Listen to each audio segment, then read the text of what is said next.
안녕하세요. 실버피크입니다. 지난 한 달 정도간 제가 6개 영상을 올려드리면서 기본적 분석에 대한 강의를 진행해 왔습니다. 그렇게 해서 말씀을 드렸던 게 첫 번째로 시장 논리, 여기서 이제 바이 사이드와 셀 사이드, 그리고 선물과 옵션이 중요한 이유, 그리고 기업들이 왜 상장을 해야 하는가, 왜 기업들은 주가를 신경 써야 하는가, 이런 거에 대해서 말씀을 드렸고, 그리고 그 다음 주에 주요 경기 지표의 속성과 의미에 대해서 설명을 드렸습니다. 여기서는 이제 금리와 채권이 의미하는 바가 뭐고 이거를 마켓에 어떻게 적용해야 되냐 이것에 대해서 말씀을 드렸고, 그 다음 주에는 원자재와 빅스에 대해서 말씀을 드렸습니다. 그래서 이거랑 두 개 묶어서 원자재랑 금리와 채권 이거 세 개를 마켓에 어떻게 적용시켜서 시장을 봐야 하는지 그거에 대한 말씀을 드렸고, 그리고 나서 빅스 지수의 실전 활용법 이것까지 말씀을 드렸습니다. 그래서 빅스가 30 이상일 때 매수를 해서 200일 이상 장기 보유하는 게 가장 유리하다, 수익률 측면에 있어서 이 얘기를 좀 말씀을 드린 바 있고, 여기에 더해서 제가 장기 계좌를 운영할 때도 이런 빅스를 이용해서 한다까지 말씀을 드렸습니다. 그리고 그 다음에 위불 사용법, 주가 차트 보는 사이트 사용법에 대해서 말씀을 드렸고, 여기서 되게 위불의 그런 좋은 기능들이 있잖아요. 예를 들어 그리드라든지 이런 기능들을 어떤 식으로 사용하면 되는지까지 말씀을 드렸어요. 그리고 나서 가장 최근에 저번 주에서는 펀더멘탈 분석의 가장 기본이라고 할 수 있는 P, PS, 그리고 ROE, 그리고 시가총액에 관련된 거, 그리고 이런 모든 것들을 아우르는 사이트인 핀비즈 사용법 이것에 대해서 말씀을 드렸고, 좋은 주식을 펀더멘탈적으로 찾는 방법에 대해서 말씀을 드렸습니다. 그래서 이 정도까지 하면은 기본적 분석이 얼추 됐다라고 생각을 하고, 기술적 분석인 옵션으로 이제 넘어갈 건데, 근데 사실 이것까지 들으면은 뭐 제 입장에서는 많이 말씀을 드렸다라고 할 수 있겠지만, 이게 주린이 분들 입장에서는 아직까지 뭔가 채워지지 않은 느낌이 들 수가 있어요. 예를 들어서 주요 경기 지표의 속성과 의미에 대해서 제가 말씀을 드렸잖아요. 근데 이거를 저는 이제 시장에 오랫동안 그래도 나름 한 8년, 9년 있었잖아요. 어떻게 해석해야 되는지 알잖아요. 예를 들어 경기 지표가 나오고 PC가 나오고 CPI가 나오고 PPI가 나오고 실업률이 나왔을 때 이것과 연동해서 금리와 채권이 어떻게 바뀌고 원자재가 어떻게 흘러간다. 그러면 나는 마켓을 이렇게 해석해야지. 이거를 제가 매일매일 영상 업로드할 때 말씀을 드리고 있잖아요. 이거에 대한 것들. 근데 이거를 주린이가 돼서 마켓에 적용을 시키려고 하면은 이게 처음부터 하기가 상당히 좀 어렵거든요. 근데 이거는 제가 뭔가 솔루션을 드리기보다는 여러분들이 직접 계속 지표를 확인하시고, 아, 이런 지표가 나왔을 때 원자재와 금리와 채권이 이런 식으로 움직이는구나. 그러면은 다음에는 이런 식으로 나왔을 때 내가 어떻게 해야겠다. 이런 게 세워지는 거거든요. 그래서 최대한 좀 많은 경험을 하시고 계속해서 금리, 채권, 원자재, 증시, 빅스 이거 연동해서 보시면은 빠른 시일 이내, 제가 말씀드리는 빠른 시일 이내라는 거는 대략 한 3개월 정도 의미하는 겁니다. 대략 한 3개월 정도 이내에 계속 그렇게 본인들이 주도적으로 팔로업 하시고, 제가 매일 올려드리는 게시물이랑 영상 이런 거 참고하시면은 빠르게 자기 걸로 만들 수 있을 거다라고 생각을 합니다. 근데 이게 가끔씩 질문을 주시는 게, 어떤 뉴스가 나왔을 때 호재로 작용하고 악재로 작용하는지 모르겠다 이런 말씀을 하시는 분들이 되게 많거든요. 그리고 프라이스 액션이 뭐 금리랑 채권에 이렇게 있을 때 어떻게 해석해야 되는지 모르겠다. 그러니까 이게 뭔지는 알겠는데 이걸 어떻게 써먹는지 모르겠어요 하시는 분들이 되게 많은데, 이거는 제가 앞서 말씀드렸듯이 계속 좀 증시랑 같이 엮어서 보면서, 아, 이렇게 나왔을 때는 뭐 금리가 이렇게 가네. 그러면은 시장에는 안 좋게 되는구나. 이거를 계속 체득해서 몸으로 익히셔야 됩니다. 이거는 경험밖에 말이 없다라고 말씀드릴 수 있을 것 같아요. 그래서 이런 정보를 여러분들이 지금 알고 있잖아요. 예를 들어서 전쟁이 나서 오일이 올라가. 오일 가격이 올라가니까 금리가 올라가. 왜 금리가 올라가죠? 인플레이션이 올 것 같으니까 올라가는 거잖아요. 근데 이거를 다른 사람들은 아예 모르고 있거든요. 근데 여러분들은 일단 이거를 들으셔서 아시잖아요. 그거에 해당되는 내용들을. 그래서 이거를 아는 상태에서 프라이스 액션을 봤을 때랑 모르는 상태에서 프라이스 액션을 봤을 때랑 완전히 다르거든요. 그래서 여러분들은 이미 알고 있는 상태에서 그런 프라이스 액션이 어떻게 나오는지 알고 계시는 거니까 조금 남들보다는 습득이 많이 빠를 거고, 저는 한 3달 정도 계속 꾸준히 팔로우업 하다 보면은 자기 걸로 만들 수 있지 않나 그런 생각을 합니다. 네, 아무튼 이제 기본적 강의에 대한 거는 이제 여기서 1차적으로 일단락이 될 것 같고, 여기서 더 자세하게는 뭐 SEC에 관련된 거를 제가 말씀드리고 싶은데, 이거는 뭐 그렇게 막 기본은 아니고 지금 단계에서 이거를 말씀을 드려도 약간 좀 이게 영어도 잘 알아야 되고, 그리고 공시 보는 법도 쉽지가 않거든요. 그래서 이거는 제가 이 한 바퀴 이렇게 쭉 돌고 나서, 그러니까 예를 들어 기본적 분석 제가 한 달 동안 말씀을 드렸고 이제 옵션에 대한 이야기를 또 할 거고 이제 또 차트에 대한 이야기를 할 거고 그러면 일단 삼신기는 완성이 된 거잖아요. 이 주식을 함에 있어서 기본 삼신기. 이게 일단 한번 돌고 나면은 그다음에 이제 부족한 거를 채워 넣는 과정에서 그때 이제 SEC 이런 거 다뤄보도록 하겠습니다. 그러면 일단 이번에는 옵션 먼저 시작을 해볼게요. 네, 이번 영상의 메인 하이라이트입니다. 옵션과 언유주얼 웨일의 사용법. 이게 근데 언유주얼 웨일이 제가 구독해서 쓰고 있거든요. 한 달에 $50 정도 하는데 이게 그렇게 적은 돈은 아니죠, 사실. 근데 이게 구독을 안 하면은 데이터가 이틀 전 데이터가 나와요. 그래서 제가 옵션이랑 언유주얼 웨일 사용법 말씀드릴 건데 이거를 한번 보시고 이게 내가 진짜 필요한 정보다라고 하시면은 구독을 하시는 걸 추천드리고 아, 나는 아직 이 단계는 아닌 것 같아. 아직 옵션을 내가 그렇게 막 자세하게 파헤치는 거는 조금 더 숙련도가 쌓여야 될 것 같아 라는 판단이 드시면은 나중에 하셔도 무방합니다. 또 옵션에서 결국 제일 중요한 거는 이 옵션 가치 보는 거랑 결국에 그 1시그마 이게 제일 중요하거든요. 제가 가장 많이 다루는 거잖아요. 이 1시그마. 근데 이거는 위불에서도 찾아볼 수 있고 맥스페인이라든지 OI 체인 이런 것도 옵션 차트라는 사이트에서 다 볼 수가 있거든요.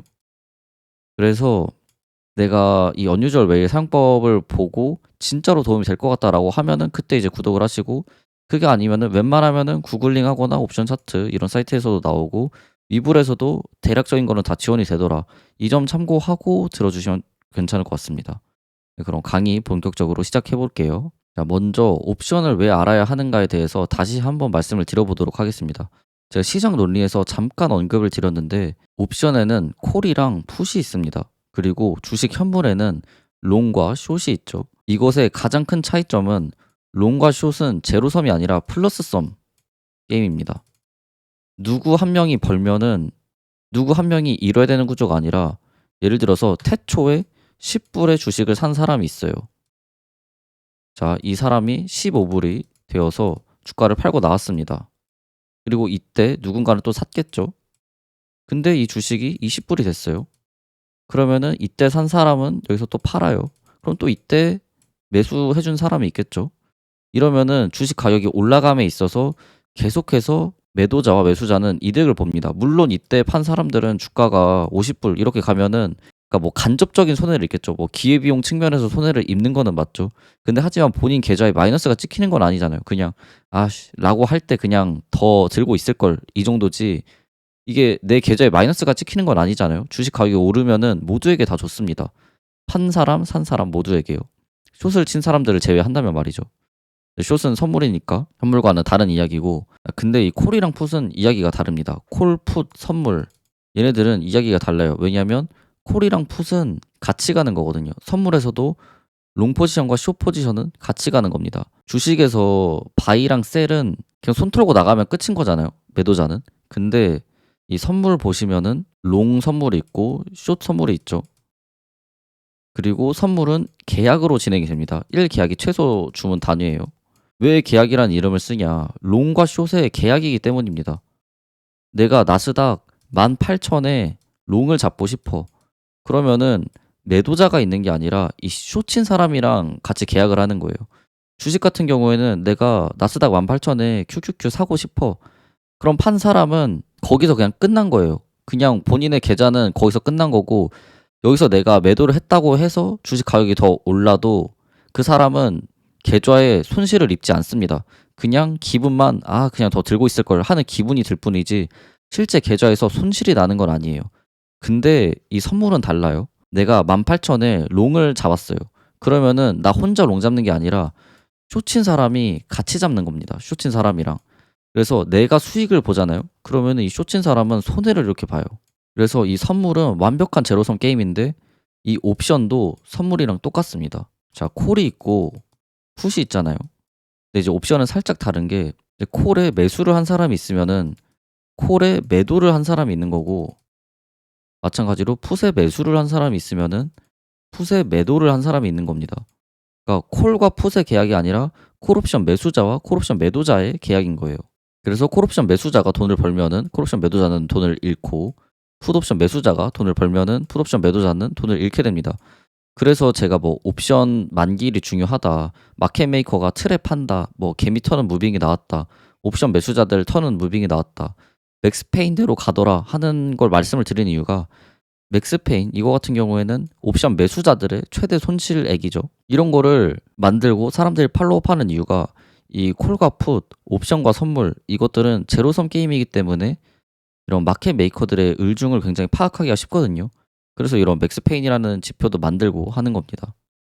참고로 이 맥스페인이랑 1시그마는 제가 여기서도 또 다뤄드리기는 할 건데 제 유튜브 홈에 가시면은 여기에 유튜브 최초로 퀀트 기반 매매법 공개합니다 라는 영상이 있거든요. 유튜브 최초로 퀀트 기반 매매법 공개합니다 라는 영상이 있거든요. 제 대문에 이거 보시면 제가 여기서 맥스페인이랑 1시그마에 대한 거 설명해놨으니까 이거 좀 보시면 좋을 것 같아요. 아무튼 다시 돌아와서 옵션을 알아야 되는 이유는 결국에 제로섬 게임이기 때문에 마켓 메이커들의 을중을 알 수 있는 창문이다.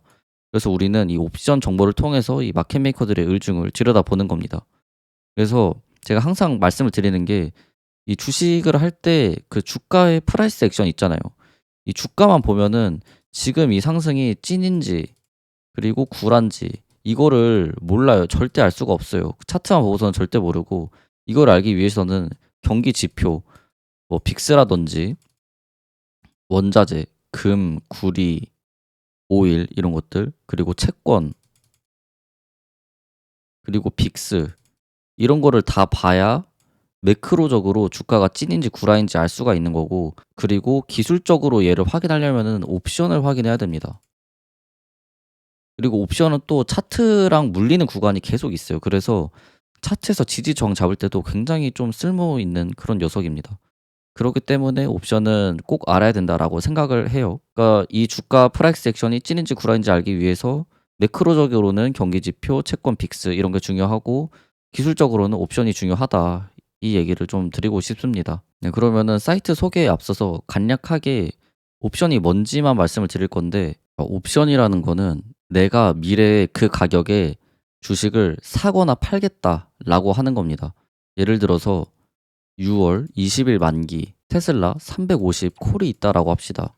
그러면은 6월 20일 이전에 테슬라가 350달러 위로 올라간다라고 하면은 나는 350달러에 살 수 있는 권리 이거를 살 거야 라고 하는 게 콜 옵션입니다. 자, 반대로 6월 20일 테슬라 330 풋이라는 게 있으면은 나는 6월 20일 전에 테슬라 주가가 330달러 밑으로 내려가면은 330달러에 테슬라를 팔 수 있는 권리를 살 거야 하는 게 풋 옵션입니다. 그러니까 콜 옵션은 살 수 있는 권리 그리고 풋 옵션은 팔 수 있는 권리입니다. 이게 헷갈리실 텐데 어떻게 보시면 되냐면은 다시 제가 좀 설명을 해드릴게요. 예를 들어 콜 옵션 같은 경우에는 주식 가격이 이런 식으로 올라간다라고 칠게요. 자, 그리고 여기를 100불이라고 합시다. 그리고 여기를 200불, 그리고 여기를 150불, 여기를 250불 이렇게 해볼게요. 자, 그리고 주가는 시간에 따라서 흐르게 됩니다. 콜옵션 매수자 입장에서 말씀을 드리겠습니다. 여기 날짜를 6월 20일이라고 할게요. 그리고 여기 날짜는 5월 1일이라고 합시다. 저는 5월 1일에 현물 가격이 150달러일 때 이 A라는 회사의 콜 옵션을 매수했다라고 할게요. 자, 그럼 제가 5월 1일에 이 A라는 회사 주식에 현물 150달러일 때 200달러 콜 옵션을 매수했다라고 쳐보겠습니다. 자, 콜 옵션은 이 만기 날짜 이전에 내가 설정해 놓은 가격 있죠. 내가 콜 옵션 매수를 행사할 가격, 그 가격 위로 주식이 올라가면은 내가 살 수 있는 권리입니다. 자, 5월 1일에 제가 이 회사에 콜 옵션 매수를 했습니다. 가격이 나는 200달러 콜 옵션을 샀는데 100달러까지 떨어져요. 이러면은 어떤 일이 일어나냐면 나는 200달러의 주식을 살 수가 있는 권리가 있어요. 근데 얘가 100달러야. 근데 나는 200달러에 살 수밖에 없네. 이러면은 손해죠. 여기까지는 이해를 다들 하시겠죠? 그리고 이걸 우리는 OTM이라고 합니다. 그러니까 외가격 옵션을 샀다라고 하는 거예요. 그리고 이 OTM 상태는 행사를 지금 당장 할 수가 없습니다. 자, 근데 만약에 시간이 흘렀어요. 시간이 흘러서 6월 20일이 되기 이전에 250달러에 갔습니다. 근데 나는 200달러에 콜옵션을 살 수 있는 권리가 있어요. 그러면은 지금 주가가 250달러가 돼도 저는 200달러에 이 회사 주식을 살 수 있는 겁니다. 그러면은 주당 50불 이득이죠. 근데 이 옵션이라는 것도 한 계약이 최소 주문 단위예요. 근데 이 한 계약은 100주입니다. 주식으로 따지면은. 그래서 내가 한 계약을 사면은 이 100주를 살 수 있는 권리를 가진 거랑 똑같아요. 그래서 레버리지 효과가 장난이 아니죠. 자, 그러면은 이 5월 1일 날 6월 20일 만기인 콜옵션을 산 저는 주가가 $250로 갔을 때 이득을 보게 됩니다. 그러면은 여기서 또 이야기가 더 나갈 수가 있는 게, 제가 $200에 주식을 살 수 있는 권리를 행사할 수 있다라고 말씀을 드렸잖아요. 얘가 만약에 OTM에서 ITM, 인더머니로 바뀐다면, 인더머니로 바뀐다는 거는 무슨 뜻이죠? 제 행사 가격보다 지금 주가가 높다라는 겁니다. 자, 그러면은 누군가는 $250에 이 주식을 저한테 팔아줘야 돼요. 왜냐하면 나는 $200에 이 주식을 살 수 있는 권리를 가지고 있는 사람이야. 그럼 누군가가 저한테 주식을 팔아야 내가 그거를 사줄 거 아닙니까? 그쵸? 근데 그 파는 사람, 이 파는 사람이 옵션 매도자예요. 그래서 이 옵션 매도자들 있죠. 이 옵션 매도자들의 손실액은 무한대입니다, 이론상. 그래서 그 오징어 게임 보시면은 거기 나오는 상우 있죠. 그 서울대 자랑이죠. 아니, 쌍문동의 자랑이죠. 쌍문동 나와서 이제 서울대 경영학과 가서 증권맨 하다가 회사 돈으로 선물하다가 인생 날아가서 오징어 게임에 참여한 사람 있잖아요. 아, 기훈이 형 하는 사람. 이 사람이 선물로 60억인가 날렸다고 하거든요. 근데 이렇게 돈을 날린 게 매도 포지션을 취했기 때문입니다. 상호는 아마 선물로 숏을 쳤겠죠? 숏을 치면은 손실액은 무한대니까. 예를 들어 이 회사에 $100에 또 선물을 산 사람이 있다라고 칩시다. 그러면은 선물을 산 사람이 있으면은 선물을 판 사람이 있겠죠? 그게 선물에 숏을 친 상호가 되는 겁니다. 근데 이 $100가 그냥 여기서 주가가 이렇게 그냥 떨어져요, 여기로. 그래서 그냥 극단적으로 $1가 됐다고 칠게요. $1가 되면은 이 회사 주식에 선물을 산 사람이 감당해야 할 최대 손실액은 마이너스 99%죠. 자, 근데 만약에 얘가 $100에서 여기 뭐 $1000까지 갔다라고 칩시다. 시간이 지나서. 자, 그러면은 여기에 숏을 친 사람들, 이 사람들은 여기서 $100보다 10배가 올랐잖아요.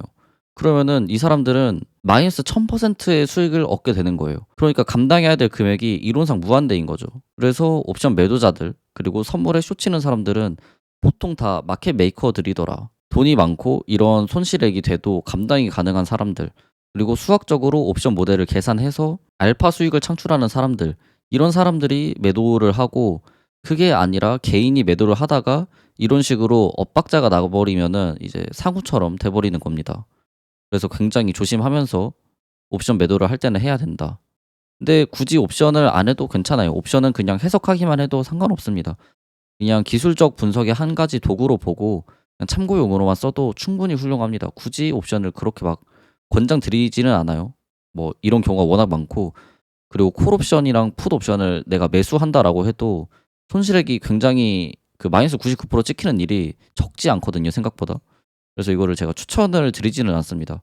근데 대신 기술적 분석의 도구로서는 굉장히 훌륭하다, 이 말씀을 드리고 싶어요. 자, 그래서 제가 콜옵션 매수자 입장에서 돈을 얻는 사이클에 대해서 말씀을 드렸는데, 풋옵션은 반대로 생각하시면 돼요. 풋옵션은 주가가 하락하면은 돈을 버는 거다라고 많이들 알고 계시잖아요. 그게 팔 권리라서 그렇습니다.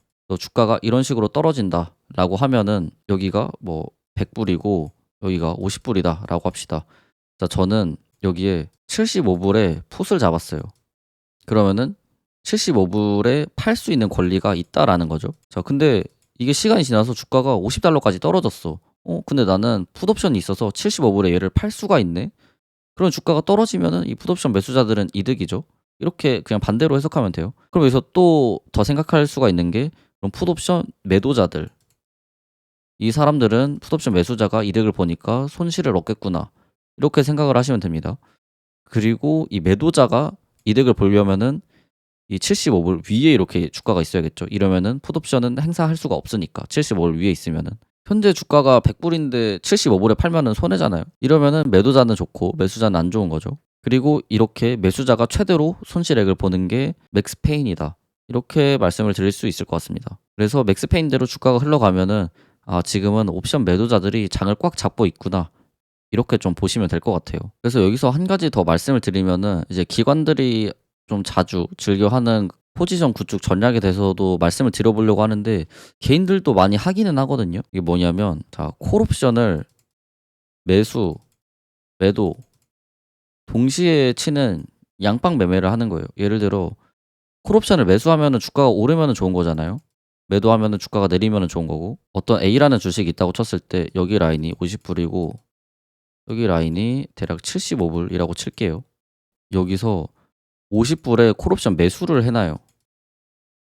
자, 그러면은 주가가 이렇게 밑에서 이렇게 있다가 50불 위로 이렇게 올라가면은 나는 50불에 콜옵션 매수했으니까 이득을 보는 거죠. 자, 근데 75불에 매도를 쳐놓습니다. 그러면은 이 회사의 주식이 75불 밑에서 그리고 50불 위에서 이런 식으로 노는 한 이 콜옵션 매수 매도 포지션을 동시에 취한 기관은 계속해서 이득을 보는 거예요. 반대로 여기에 콜옵션 매도가 아니라 풋 매수를 할 수도 있죠. 풋 매수 포지션. 또 콜이랑 풋을 동시에 매수하거나 뭐 콜 매수, 콜 매도 이런 식으로 하거나, 반대로 풋 매수, 풋 매도 이런 식으로 하거나, 이런 식으로 주가를 가두리 쳐놓고 이 라인에서 횡보만 해도 이득을 보게끔 설정을 해놓습니다, 기관들은. 그래서 이 옵션 벽이라는 게 생기는 게 이것 때문에 그런 거예요. 그 옵션 벽이라는 게 옵션이 한쪽에 많으면은 제가 이거 뚫으면 더 가요. 근데 여기가 저항입니다. 이거 뚫리면은 더 내려가요. 근데 여기가 지지입니다. 이 말을 되게 많이 드리는 것 같은데 그게 콜옵션 매도자 입장에서 봐서 그런 거예요. 매도자 입장에서 75를 위로 주가 이렇게 뚫려. 그러면은 손실을 입죠. 손실을 입으면은 얘네들이 해지를 하기 위해서 여기서 부랴부랴 현물을 사요. 왜냐하면 나는 콜옵션 매도를 했기 때문에 75불에 이 주식을 갚아줘야 돼. 그러면은 75불이 넘기면은 이 사람들이 현물을 사서 해칭을 해야겠죠. 그래서 75불을 얘네가 최대한 안 오게 막는데 이게 뚫리면은 이 콜옵션 매도자들이 현물을 주식을 사야 되니까 주가가 막 펌핑돼서 올라가는 거예요. 이해가 좀 되시나요? 그게 콜월이랑 풋월의 기본적인 원리입니다. 자, 반대로 내가 콜 매수를 한 기관이야. 근데 여기 밑으로 주가가 떨어져. 그러면은 콜 매수가 아이템이어서 행사하면은 돈을 벌 수 있었던 게 밑으로 빠지면은 돈을 못 벌게 되겠죠. 그러면은 이것도 해지를 하기 위해서 풋을 매수하거나 뭐 숏을 잡거나 주식을 팝니다. 이러면은 하락이 가속화가 되겠죠.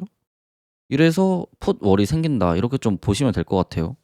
그래서 제가 방금 말씀드린 게 콜월, 풋월 이런 게 왜 막혔던 게 뚫리면은 더 위로 올라가고 왜 지지했던 게 밑으로 내리면은 더 내려가냐, 이거에 좀 대답이 되지 않을까 싶습니다. 그리고 제가 방금 말씀드린 사항들은 그 주린이 시리즈 영상에도 올려놨으니까 이거 좀 참고하시면 될 것 같아요. 제 채널 들어가셔서 재생 목록 누르면은 그 주린이 시리즈의 영상 딱 한 개 올라와 있는 거 있거든요. 그거 이제 보시면은 제가 방금 말씀드렸던 내용들이 다시 한 번 더 나오게 됩니다. 그래서 그것도 참고해 주시면은 공부하는 데 있어서 분명히 많은 도움이 될 거라고 생각합니다. 네, 그 영상 편집하다가 약간 보충 설명하면 좋을 것 같은 게 있어서 여기서 부연 설명 한 가지만 더 드리면은 커버드 콜이라는 게 있습니다. 이게 초고배당주죠. 예를 들어 MSTY 그리고 테슬리, QYLT 이런 애들 있잖아요. 배당률이 막 100%가 넘어가는 그런 배당 주식들이 있거든요. 기초 자산이 얘는 MSTR, 얘는 테슬라, 얘는 QQQ 뭐 이런 식으로 가죠. 그래서 얘네들의 원리가 뭐냐면 이 MSTR, 테슬라, QQQ에 콜 옵션 매도를 쳐놓는 거예요. 테슬라도 똑같이 콜 매도, QQQ도 똑같이 콜 매도입니다. 자, 그러면 무슨 일이 일어나냐면 먼저 나는 콜 옵션 매도를 했잖아요. 콜 옵션 매도를 쳤으니까 저한테는 일단 프리미엄이 들어와요. 내가 옵션을 팔았으니까 저한테 판 돈 들어야 될 거 아니에요. 그 돈이 프리미엄으로 들어옵니다. 그리고 이거를 배당 수익으로 나눠주는 거예요. 그래서 커버드 콜 ETF가 배당률이 높은 겁니다. 이 콜 옵션 매도한 거에 대한 프리미엄을 얻어서 그거를 주주들에게 나눠주기 때문에 커버드 콜 ETF가 고배당주가 될 수가 있는 거고, 근데 커버드 콜 ETF에 대해서 좀 알고 계신 분들은 이렇게 말하실 거예요. 커버드 콜 ETF가 본주보다 덜 올라간다. 그래서 그냥 본주를 들고 있는 게 더 나을 수도 있다. 이런 식으로 말씀을 드리거든요. 그게 왜 그러냐면 콜옵션 매도 같은 경우에는 손실을 보기 위해서는 내가 갖고 있는 행사 가격보다 가격이 더 위로 올라가면, 예를 들어서 내가 100달러에 콜옵션 매도 포지션을 구축을 해놨어요. 자, 그러면은 100달러보다 위에 올라가면은 매수자들이 나 100달러에 살 권리 있는데 이거 너가 나한테 100달러에 팔아줘 할 거잖아요. 근데 주가가 $100를 넘어서 $120까지 가요, 이렇게. 그러면은 나는 한 주당 $20 손해잖아요. 그쵸? 그래서 주가가 올라가면 콜옵션 매도자 입장에서는 손해인데, 그렇기 때문에 이런 MSTY, MSTR 이런 것들 보시면은 MSTR이 막 이런 식으로 올라가잖아요. 근데 올라가면 올라갈수록 어때요? 나는 콜옵션 매도를 여기 이런 구간에서 쳐놓고 여기서 나온 프리미엄으로 배당 수익 주주들한테 환원해주고 있는데, 근데 주가가 이렇게 계속 올라가서 나는 이 주가 차이만큼 콜옵션 매수자들한테 갚아줘야 돼. 내 프리미엄을 까먹으면서까지 갚아줘야 돼. 그러니까 주가가 올라갈 때 이 커버드 콜 ETF들은 주가가 덜 올라가게 되는 겁니다. 대신 주가가 내려갈 때는 콜옵션 매도를 했으니까 프리미엄만 받아먹을 수 있어서 주가가 조금 더 방어가 되는 그런 면이 있는 거고요. 그래서 이런 커버드 콜 매매 전략할 때 제일 좋은 상황은 주가가 이렇게 일정 범위 안에서 그냥 이렇게 지지부진하는 거예요. 그러면은 나는 콜옵션 매도를 했으니까 여기다가 매도를 걸어놨겠죠? 근데 여기까지 주가가 안 왔어. 그럼 나는 주식을 갚아줘야 될 필요도 없네. 그래서 나는 그냥 프리미엄만 먹으면 되는구나. 이런 경우가 좋은 경우입니다. 주가가 지지부진 횡보할 때. 근데 그게 아닌 웬만한 모든 경우에서는 다 그냥 기초 자산을 사는 게 훨씬 더 유리합니다. 그래서 혹시 커버드 콜 ETF 매매하시거나 배당주로 편입하시거나 아니면 지금 이미 갖고 있으신 분들은 이거 좀 알아두시면 도움 되실 거라고 생각합니다. 자, 그러면은 지금까지 일단 옵션이 뭐고, 콜 옵션, 풋 옵션, 매수 매도, 그리고 기관들이 쓰는 전략, 그리고 콜월, 풋월 이런 거에 대해서 말씀을 드렸습니다. 자, 그러면은 그 다음으로 이 옵션의 구성 요소에 대해서도 이제 간략하게 설명을 드릴 건데, 결국 이제 제가 여기서 말씀을 드리고 싶은 거는 옵션은 내재 가치 플러스 시간 가치라는 거예요. 콜 옵션을 구하는 공식이 있고 풋 옵션을 구하는 공식이 있습니다. 이거는 블랙숄즈 모형이라고 해서 경제학과 출신 사람들이 만든 거예요. 그래서 여기 다양한 기호들이 있죠. 뭐 CP, S, K 뭐 이런 식으로 기호들이 쫙 있는데, 여기서 우리가 중요하게 봐야 할 거는 이 T입니다. 타임, 잔존 기간이라는 거예요. 이 옵션의 가격을 선정할 때는 우리가 옵션 프리미엄이라고 부르잖아요. 옵션 프리미엄이 얼마예요 이러잖아요. 그게 내재 가치랑 시간 가치를 더한 겁니다. 옵션의 내재 가치라는 거는 내가 예를 들어 $100에 콜옵션을 샀어요. 근데 현재 주가가 120불이야. 이때 이 차액 있잖아요. 현재 주가와 내 행사 가격, 이거 간의 차액이 내재 가치예요. 지금 당장 행사해도 벌 수 있는 기본적인 돈, 그게 내재 가치고, 그럼 여기서 생각을 해볼 수가 있는 게 ITM 상태일 때만 내재 가치가 있겠죠? OTM 상태일 때는 내재 가치가 없고, 그러니까 $120면은 인더머니 상태이니까, 그러니까 행사가 할 수 있는 상태를 인더머니라고 말씀을 드리는 거예요. 인더머니 상태이니까 내재 가치가 있는데, 근데 얘가 만약에 현재 주가가 $70라고 해요. 그러면은 내재 가치는 마이너스가 되겠죠? 그러면 이때는 시간 가치밖에 남지 않게 되는 겁니다. 이해가 좀 되시나요? 그래서 내재 가치는 지금 당장 팔았을 때 수익이 얼마 들어오냐, 이거를 말하는 거고, 시간 가치가 중요합니다. 시간 가치는 말 그대로 시간이 많이 남아면 남아있을수록 그 옵션 프리미엄 가격이 올라가는 거예요. 예를 들어 지금 날짜가 7월 1일이라고 해볼게요. 7월 1일에 제가 테슬라 1000불짜리, 테슬라 지금 300 몇 불이잖아요. 제가 테슬라 1000불짜리 콜옵션을 샀어요. 만기는 내년 7월입니다. 이런 콜옵션이 하나가 있고, 똑같이 7월 1일에 테슬라를 1000불 콜옵션을 샀는데 만기가 올해 8월 1일인 게 있어요. 여러분들이 보시기에 이 두 가지 옵션 중에서 뭐가 더 ITM 될 확률이 높다라고 생각하시나요? 테슬라가 한 달 뒤에 $1000 갈 확률이 높다고 생각하시나요? 아니면은 내년 7월에 $1000 갈 확률이 높다라고 생각하시나요? 이게 시간 가치에 대한 거예요. 테슬라는 한 달 뒤에 $1000 가기보다는 내년에 시간이 더 길면 길수록 주식은 우상향하니까 $1000 갈 확률이 높겠죠. 그러면은 이 주식이 시간 가치가 높기 때문에 옵션 프리미엄이 비싼 겁니다. 좀 이해가 되시나요? 그래서 그만큼 시간 가치는 중요하다. 그래서 그거를 도식화한 게 이 표입니다. 시간이 만기일에 가까워지면 가까워질수록 그 회사의 주식은 오르거나 내릴 확률이 현저히 적어져요. 그렇기 때문에 이 옵션의 프리미엄 가치가 높습니다. 그래서 옵션이 어려운 거예요. 시간까지 같이 맞춰야 되니까. 내가 설정한 만기일 이전에 무조건 그 회사의 현물 가격이 도달해야 되니까. 그래서 어려운 거예요. 이게 현물만 하면은 시간은 안 맞춰도 되잖아요. 근데 옵션은 시간을 맞춰야 내 옵션이 휴지 쪼가리가 안 될 수가 있어요. 그래서 옵션이 어려운 겁니다. 그리고 위험한 거고요. 그래서 결국에 중요한 거는 인더머니가 됐니 안 됐니 이거랑 행사까지 시간이 얼마나 남았냐 이게 중요합니다. 그래서 행사까지 시간이 길면 길수록 이 옵션의 시간 가치가 높기 때문에 옵션의 가치가 크더라. 네, 이거를 좀 머릿속에 기억해 두시면 좋을 것 같아요. 자, 그럼 옵션의 기본적인 사항에 대해서는 제가 다 말씀을 드린 것 같고, 이제 unusual whale 사용법 말씀드리면서 뭐 옵션에 해당하는 지표가 뭐가 있고, 그리고 옵션을 어떻게 해석해야 되고, 옵션 필터링을 어떻게 해야 되고, 특이적인 옵션을 어떻게 찾고, 이런 거를 제가 말씀드리려고 합니다. 네, 시간이 지금 좀 돼서 한번 자르고 갈게요.